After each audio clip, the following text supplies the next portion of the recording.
kandi nzi ko nakowe inkwano zaratanzwe inkwano zaratanzwe izina yanze ndakabuta iwacu nanze guhora mbunga kandi nzi ko nakowe inkwano zaratanzwe inkwano zaratanzwe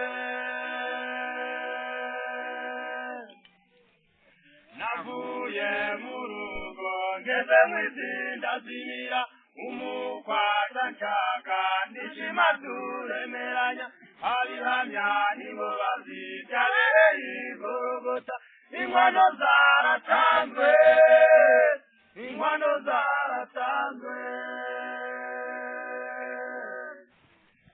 navuye mu rugo ngeze mu izinda zimira umukwata nshaka ndishima turemeranya abihamya nibo bazibyabereye igorogota inkwano zaratanzwe inkwano zaratanzwe wa munsi twategereje uri hafi urasohoye ibyaremwe byose nabyo bifite amatsiko bitegereje impanda yo guta iwacu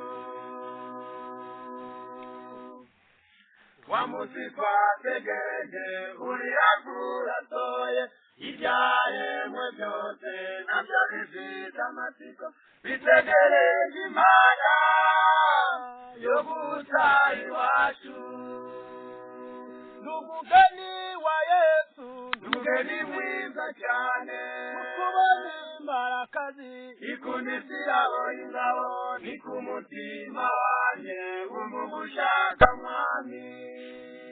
n'umugeni wa Yesu n'umugeni mwiza cyane ukubona imbarakazi ikundisiraho ingabo ni ku mutima wanjye wumva ushaka mwami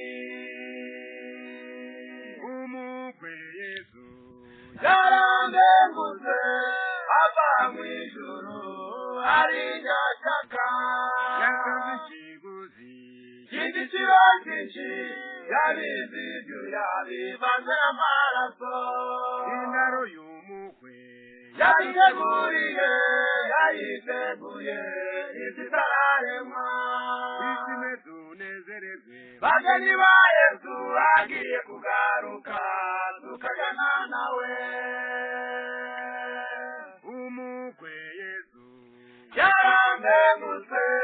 ava mu ijuru ari nyashaka yatanze ikiguzi cy'igiciro cyinshi yabizi ibyo yabivanze n'amaraso indaro y'umukwe yayiteguye izitararemwa ishime tunezererwe bageni ba Yesu agiye kugaruka tukajyana nawe